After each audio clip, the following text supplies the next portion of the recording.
அனைத்து வீட்டு உபயோகப் பொருட்களும் மாபெரும் தள்ளுபடி விலையில் வாங்கிடுங்கள். கரூர் மாவட்டம் குளித்தலையில் 4 வயது சிறுமியை பாலியல் தொந்தரவு செய்த நபரை தேடிச் சென்று அரிவாளால் வெட்டிய சிறுமியின் பாட்டி அந்த நபரை சாலையில் இழுத்துச் சென்று தாக்கிய சம்பவம் பரபரப்பை ஏற்படுத்தியுள்ளது.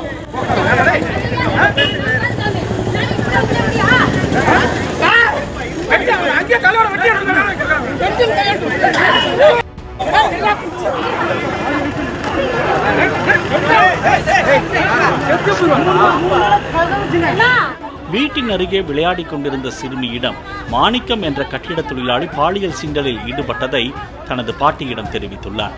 இதனால் ஆத்திரமடைந்த சிறுமியின் குடும்பத்தினர் அந்த நபரை கடந்த 3 நாட்களாக தேடி வந்த நிலையில் கட்டிட பணியில் ஈடுபட்டிருந்து தகவல் அறிந்து அங்கு அரிவாளுடன் சென்று சிறுமியின் பாட்டி அவரை சரமாரியாக வெட்டியுள்ளார்.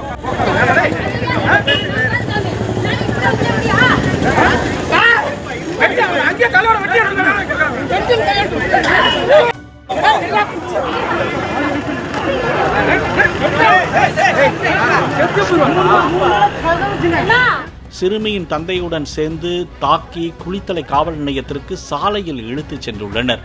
தகவல் அறிந்து சம்பவ இடத்திற்கு போலீசார் வந்த நிலையில் சிறுமியிடம் சீண்டலில் ஈடுபட்ட காமுகனை போலீசார் முன்னிலையிலேயே அடித்து துவைத்தனர். இதனையடுத்து போக்சோ வழக்கில் அந்த நபரை கைது செய்த போலீசார் படுகாயமடைந்துள்ளதால் அந்த நபரை மருத்துவமனையில் அனுமதித்துள்ளனர். அனைத்து வீட்டு உபயோகப் பொருட்களும் மாபெரும் தள்ளுபடி விலையில் வாங்கிடுங்கள்.